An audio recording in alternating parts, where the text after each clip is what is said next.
Assalamualaikum warahmatullahi wabarakatuh. Bismillahirrahmanirrahim. Alhamdulillahirabbil alamin. Wassalatu wassalamu ala sayyidina Muhammadin al-fatih lima khuliqa wal khatim lima sabaq. Nasir haqqi bil haqqi wal hadi ila siratikal mustaqim. Wa ala alihi wa sahbihi haqqa qadrihi wa miqdaril azim. Rabbi shrah li sadri wa yassir li amri wahlul 'uqdatam min lisani yafqahu qawli. Hasantukum bil hayyil qayyum alladzi la yamutu abada wa dafa'tu ankum su'abi alfi la haula wa la quwwata illa billahil aliyyil azim. Ini pondok apa namanya? Yang kita hormati bersama pengasuh Pondok Pesantren Nahdlatul Subhan Kyai Haji Husnul Fahmi bin Basiruddin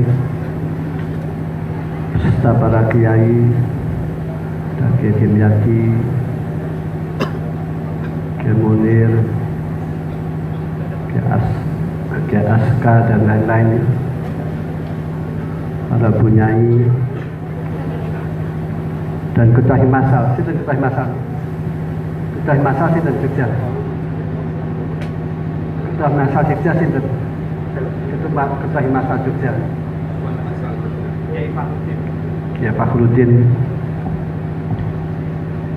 dan para pejabat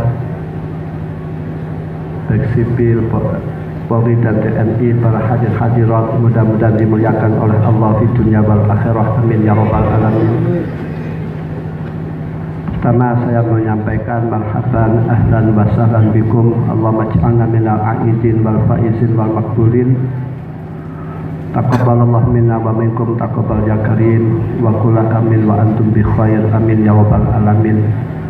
Saya atas nama keluarga Pondok Pesantren Pondok Kediri mengucapkan mohon maaf dan mudah-mudahan kita semuanya diampuni, dimaafkan.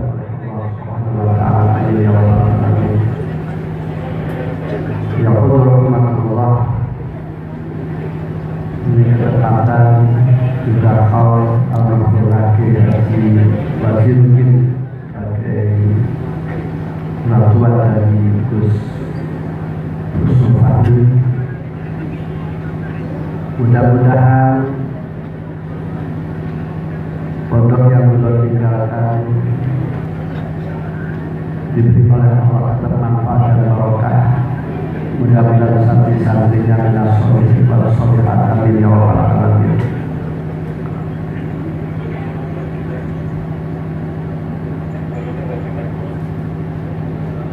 Jasa orang tua kita atau guru-guru kita, jasanya sangat besar sekali yang tidak mungkin terbalaskan.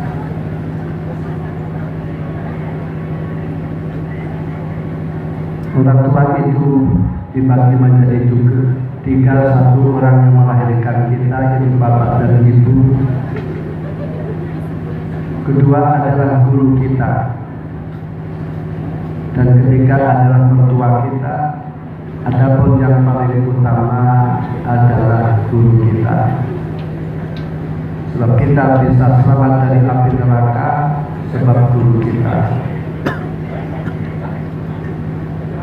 Kita bisa masuk surga sebab guru kita. Kita bisa bahagia sebab guru kita.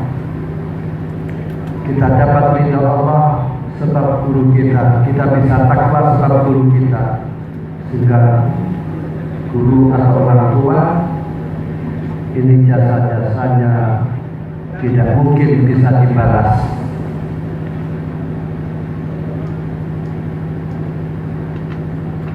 Namun minimal supaya kita berbuat baik kepada orang yang berjasa kepada kita semuanya, mendoakan atau kirim Fatihah dan lain-lain. Ada sebuah hadis oleh Rasulullah SAW, man kana yuridillah bihi khairan, ma yuridillah bihi khairan yufaqihu fid din. Barang siapa yang dikehendaki oleh Allah kebaikan,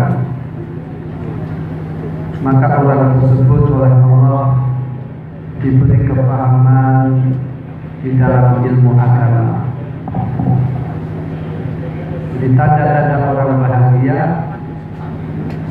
tanda-tanda orang baik, tanda-tanda orang selamat, tanda-tandanya adalah orang tersebut mau belajar, mau mondok, mau mengamalkan ilmu dan mengajarkan ilmu dan memahami ilmu. Itu alamatnya. Hadis tersebut merupakan kabar gembira dari Rasulullah SAW, atau Isarafin Allah ala lisani Rasulullah SAW. Kita tidak tahu siapa orang yang dikehendaki oleh Allah baik, kita tidak tahu. Namun alamatnya orang yang dikehendaki oleh Allah baik. Ini tanda-tandanya orang tersebut mau mondok, mau belajar, dan mondoknya sungguh-sungguh.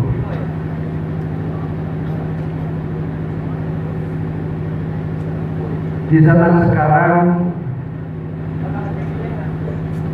hamba Allah yang terbaik adalah ulama. Kalau adalah inama yakhshallaha min ibadil ulama, yang hanya takut kepada Allah adalah ulama. Sekarang sudah tidak ada nabi lagi. Al-ulama warasatul anbiya, ulama ada pewaris para nabi. Jadi ulama itu derajatnya di bawah para nabi. Kedudukannya demikian. Dan pentingnya ulama di tengah-tengah masyarakat. Kita bisa sholat, kita bisa wudu, kita bisa melakukan kebaikan-kebaikan, kita bisa berakal karimah. Ini jasa-jasa ulama. Adapun orang menjadi ulama ini bisa dilakukan oleh siapa saja, walaupun bapaknya orang biasa. Namun sebaliknya, walaupun bapaknya itu kiai, maka bila mana anaknya tidak mengaji, maka anaknya akan menjadi orang biasa. Inilah merupakan kemuliaan Allah Subhanahu wa Ta'ala. Orang ingin mulia harus dengan ngaji.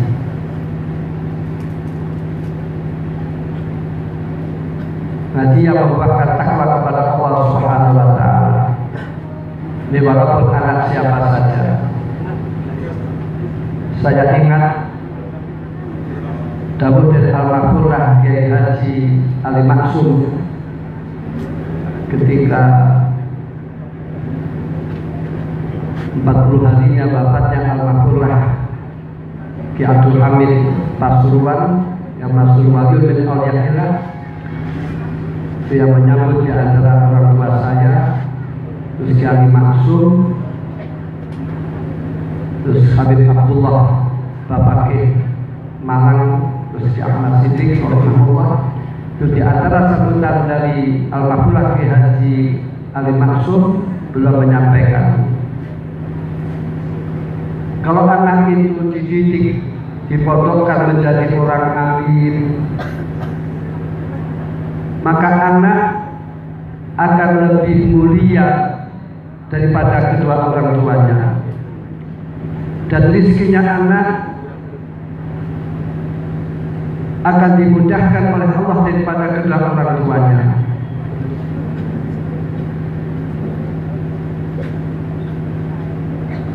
Ini walaupun orang tuanya siapa saja, namun bila mana dipondokkan, maka anak menjadi mulianya. Maka supaya kalian memondokkan anak yang mantap, yang yakin.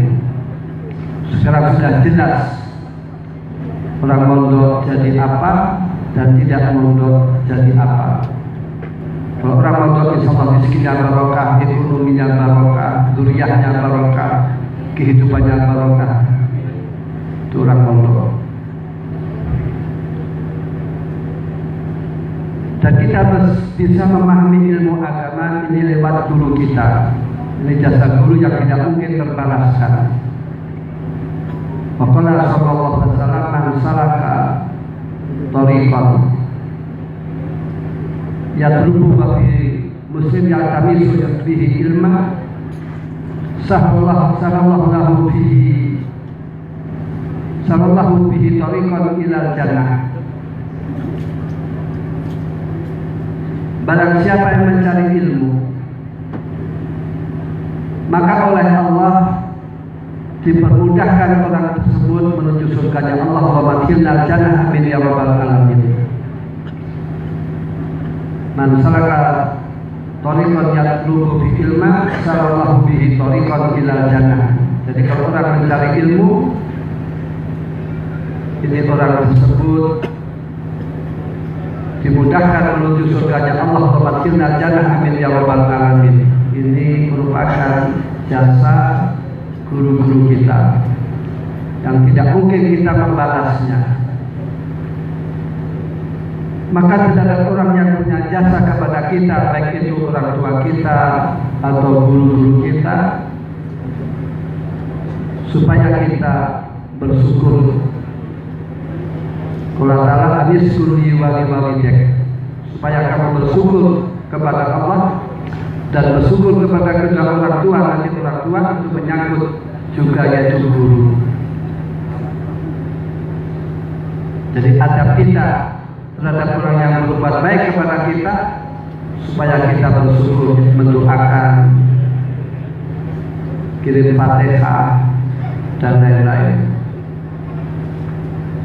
Kalau Rasulullah SAW, malah yaskurin nas lam yaskurillah. Orang yang tidak bersyukur kepada Allah, orang yang tidak bersyukur kepada manusia yang berbuat baik kepada kita, ini namanya orang tersebut tidak bersyukur kepada Allah Subhanahu wa Ta'ala. Jadi artinya bersyukur kepada Allah ini prosesnya supaya kita bersyukur kepada orang-orang yang telah berjasa bagi kita, orang tua, guru, mertua.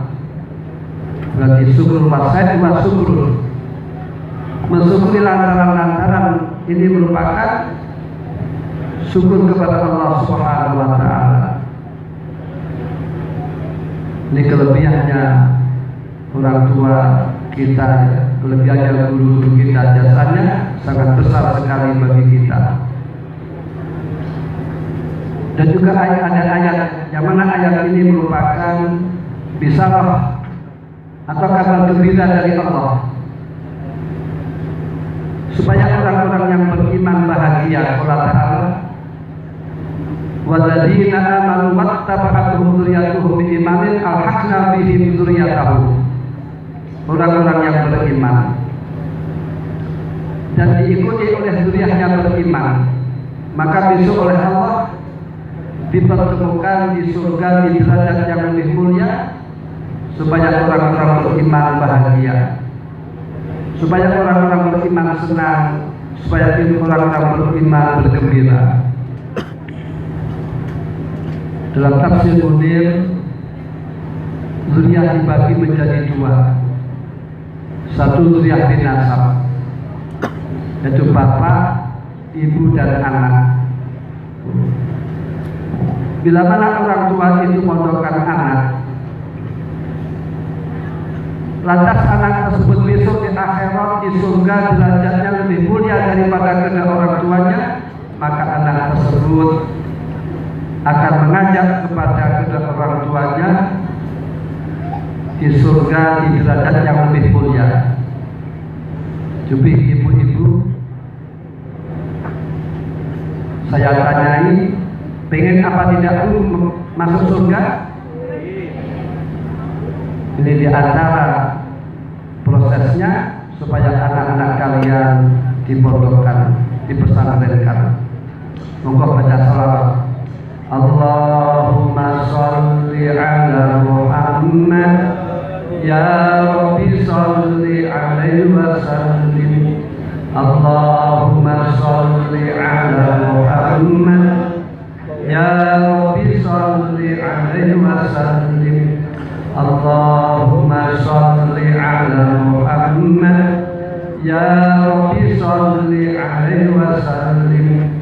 Allahumma sholli ala Muhammad ya Rabbi sholli alaihi wa sallim. Jadi artinya kalau orang tua ingin bahagia baik di dunia dan di akhirat, ini syaratnya supaya mondokkan anak.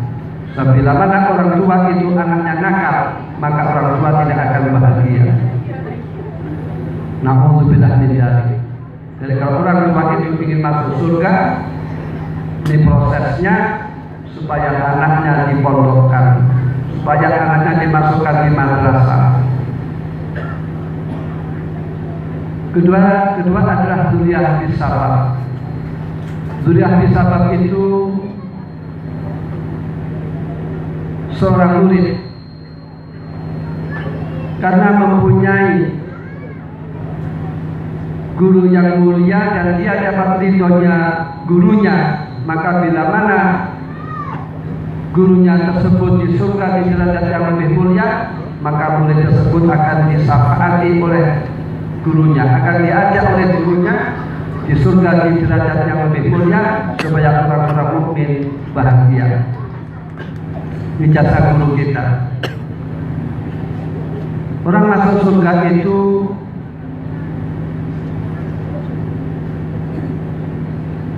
biqalbin salim, wa man atallaha biqalbin salim kilakul jannata jannatan na'im.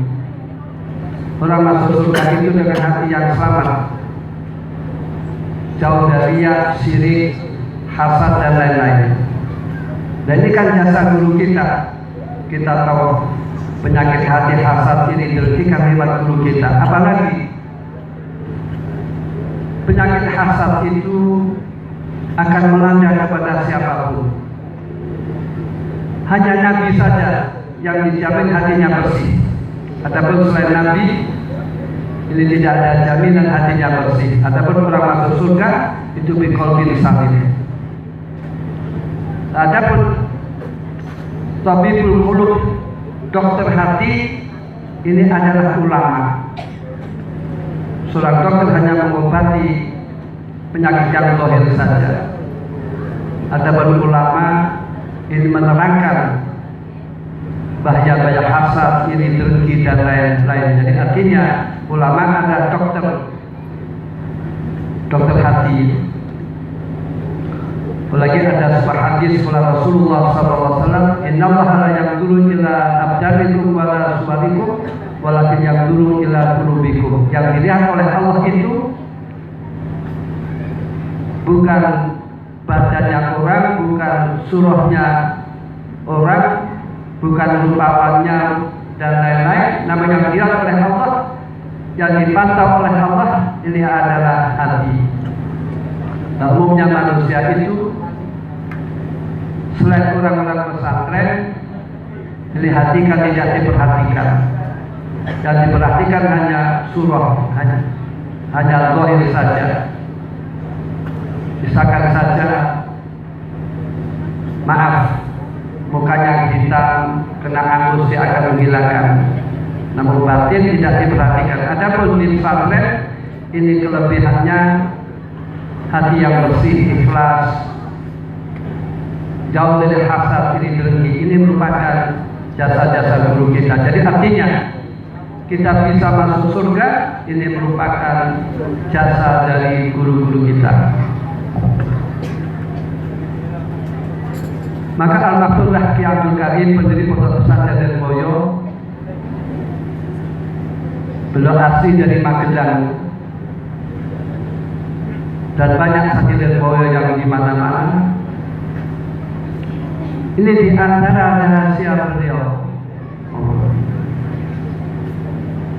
Beliau itu memprioritaskan. Kadang-kadang beliau itu minta didoakan oleh santri-santrinya dan oleh anak-anaknya. Mudah-mudahan, kata Al-Makturlah Abdul Karim, saya mendapatkan ridho dari Al-Makturlah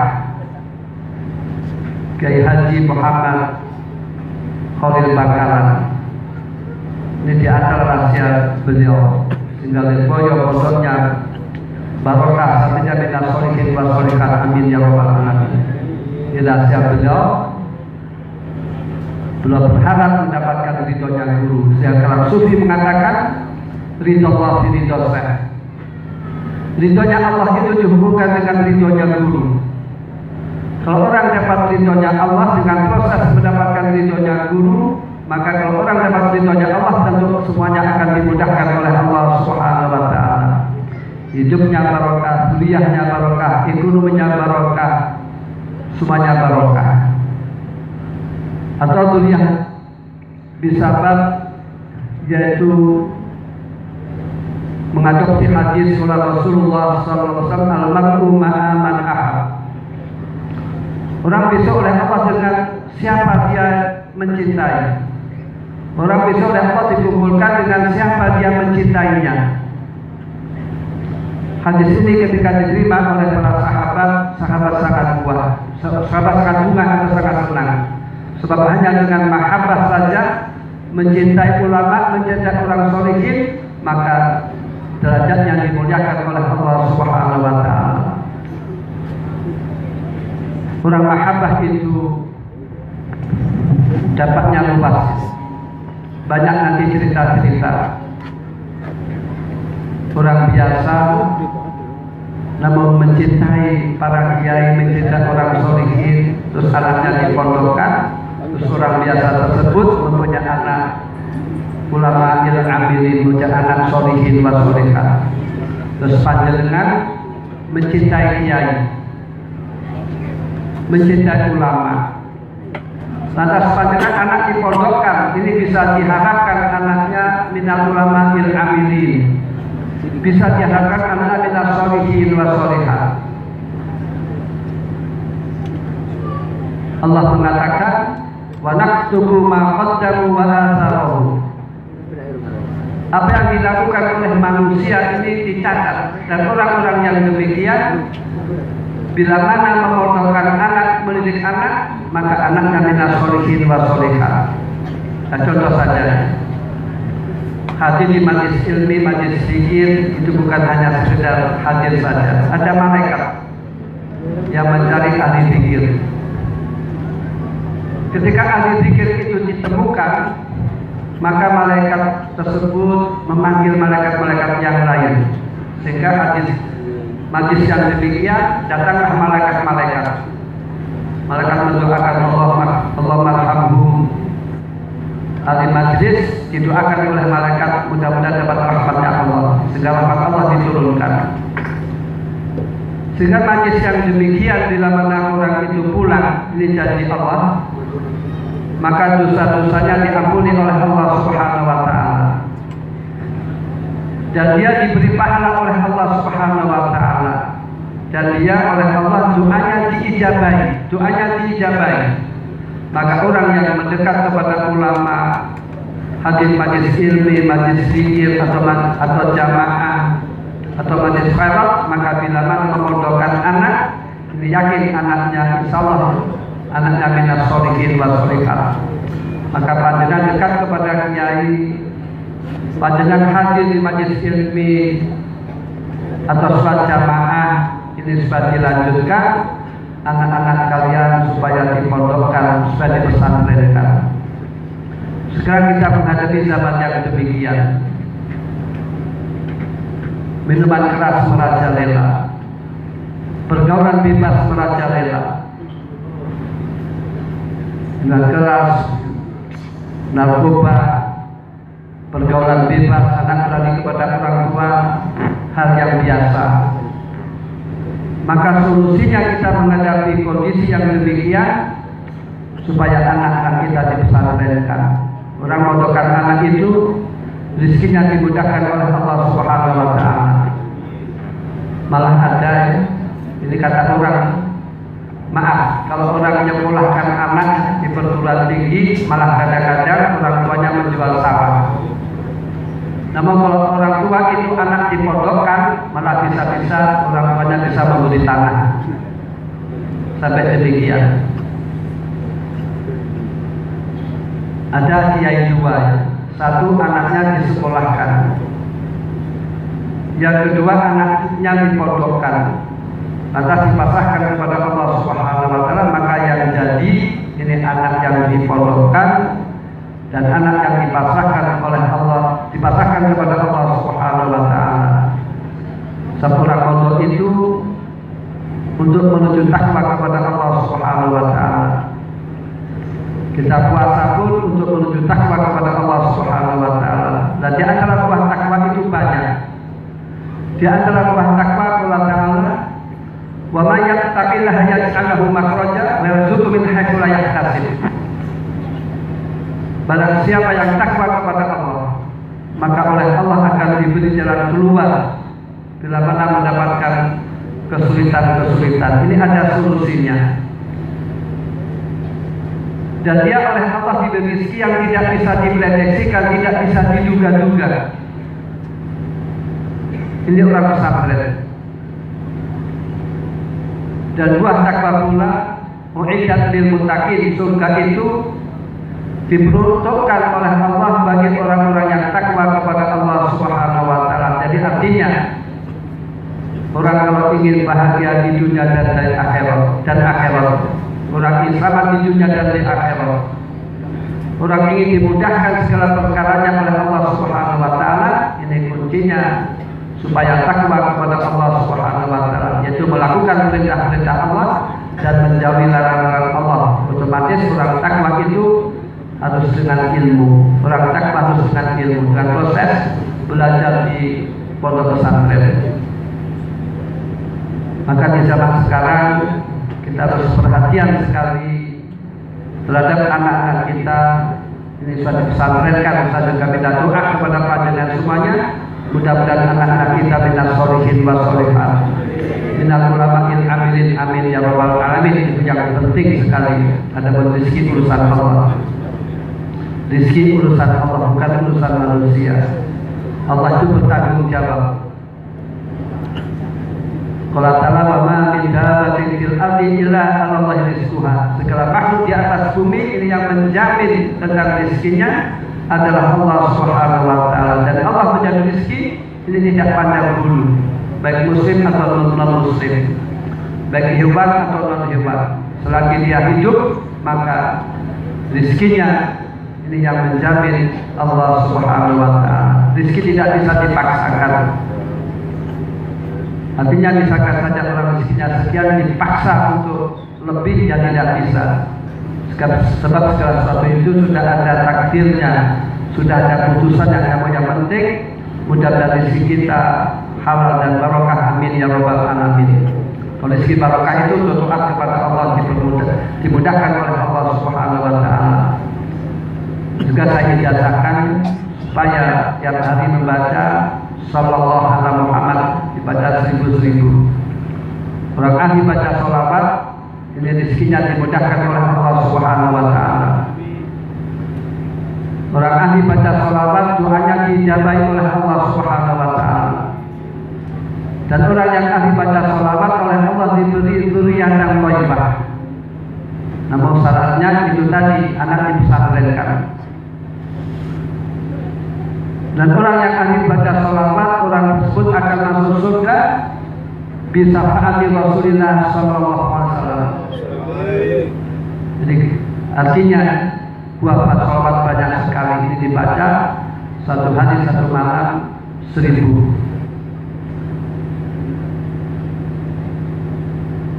Itulah yang saya sampaikan. Kurang lebihnya mohon maaf. Rabbana atina fid dunya hasanah wa qina adzabannar. Rabbana hab lana min azwajina wa dhurriyyatina qurrata a'yun waj'alna lil muttaqina imama. Rabbana barik lana kama razaqtana wa qina adzabannar. Allahumma asil sababa qarrabnahum lana bi musuh. Abatina mususan ila kiai masjidil abaid. Allahumma qil lahum warhamhum wa'fu anhum waj'al jannata ma'ahum. Allahumma ajirna wa iyyamin nar. Allahumma qilna wa iyyal jannah al-abrar ya aziz ya rabbal rahmatika ya arhamar rahimin. Allahumma inna nas'aluka wa natawajjaluka bi nabiyyika Muhammadin ya Muhammad ya Nabi Rahmat inna wajjahna bika ila rabbina fi qada'i hajatina tuqrana. Allahumma safina fi anfusina. Rabbana taqabbal minna innaka antas samiul alim wa tub alaina innaka antat tawwabur rahim. Rabbana taqabbal minna. Salamun Al-Fatihah.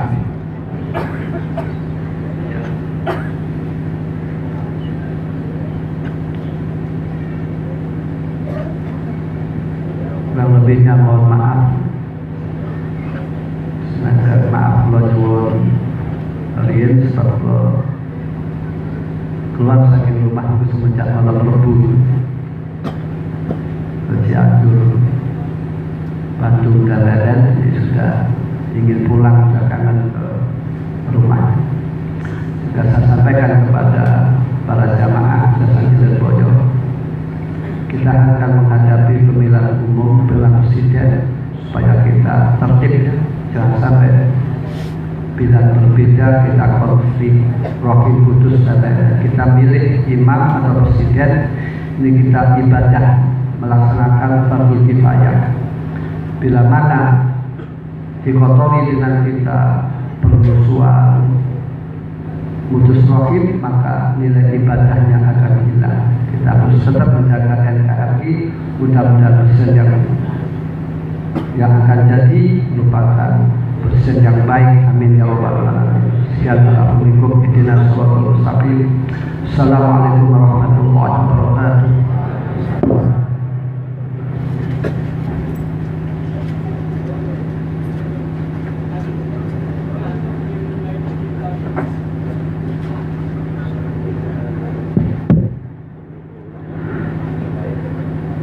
Bersama